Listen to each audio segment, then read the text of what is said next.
नमस्कार दोस्तों।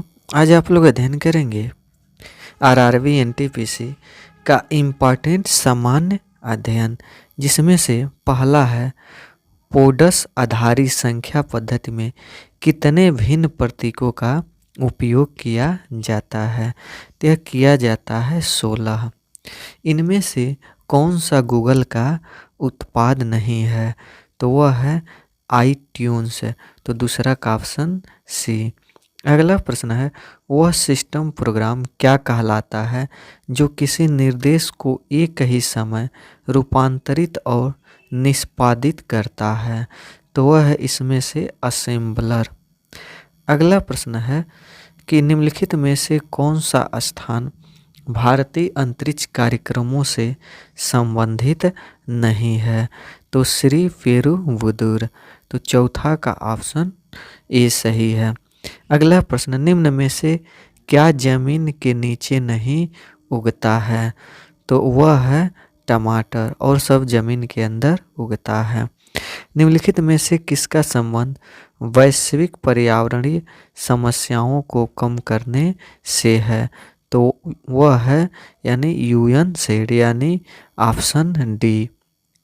अगला प्रश्न इसमें से है कि भारतीय उपमहाद्वीपीय में पाए जाने वाले किस पौधे का वनस्पतिक नाम ब्यूटिया मोनोस्पर्मा है? तो वह है प्लास का। अगला प्रश्न है कि भारत के किस राष्ट्रीय उद्यान में सर्वाधिक संख्या में गैंडे मौजूद हैं? तो वह है काजीरंगा राष्ट्रीय उद्यान। साधारण नमक का रासायनिक सूत्र क्या है? तो वह है NaCl। अगला प्रश्न निम्न में से किसे जूल में मापा जाता है? तो जूल में मापा जाता है वह है ऊर्जा। फिर अगला प्रश्न है कि महात्मा गांधी ने पहली और अंतिम बार भारतीय राष्ट्रीय कांग्रेस के वार्षिक अधिवेशन की अध्यक्षता कहाँ की थी, यानी कहाँ से की थी? तो वह किए थे बेलगाम से। अगला प्रश्न है किस वकील ने पाकिस्तान द्वारा कुलभूषण जाधव को दिए गए मृत्यु दंड के विरुद्ध हेग स्थित अंतर्राष्ट्रीय न्यायालय में भारत का प्रतिनिधित्व किया था? तो वह है हरीश साल्वे। अगला प्रश्न हीनयान और महायान किस धर्म के पंथ हैं? तो वह है बौद्ध धर्म के पंथ है। अगला प्रश्न इसमें है निम्न में से कौन कैबिनेट मिशन का सदस्य नहीं था? तो वह है sir John Simon. Bombay stock exchange किस सड़क पर स्थित है? तो यह स्थित है दलाल स्ट्रीट। अगला प्रश्न निम्नलिखित में से किस केंद्र शासित प्रदेश में विधानसभा है? तो वह है इसमें से दिल्ली।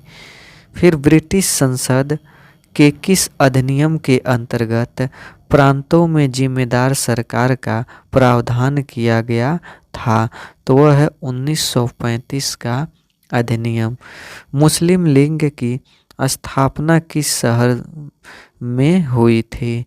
तो यह हुई थी ढाका। निम्न में से कौन सा विश्व का सबसे बड़ा डेल्टा है? तो वह है गंगा और ब्रह्मपुत्र। अगला प्रश्न है कि लोकसभा में निर्वाचित सदस्यों की कुल संख्या कितनी होती है?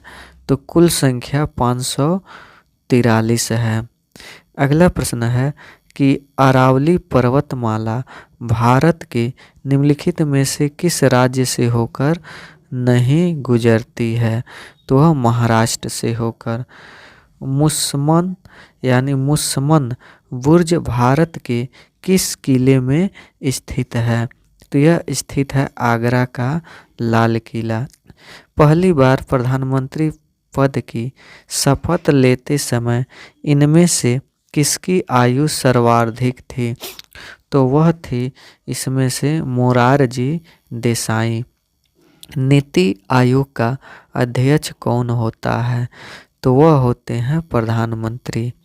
अगला प्रश्न इसमें से है कि इनमें से कौन सा जल डमरू मध्य रूस और संयुक्त राज्य अमेरिका के एक राज्य के बीच स्थित है। तो वह है बेरिंग जलडमरू मध्य। 1905 में बंगाल के विभाजन का आदेश किस वायसराय ने पारित किया था? तो वह किए थे लॉर्ड कर्जन ने। अगला प्रश्न है कि कौन सी नहर प्रशांत महासागर को अटलांटिक महासागर से जोड़ती है? तो वह पनामा नहर। फिर जो है अगला प्रश्न इसमें से, ने फीफा मेंस फुटबॉल विश्व कप सबसे अधिक बार जीता है? तो वह जीते हैं यानी ब्राज़ील ने जीता है। द्वीप समूह टिएरा टेल फुएगो किस महाद्वीप में स्थित है? तो यह स्थित है दक्षिण अमेरिका में।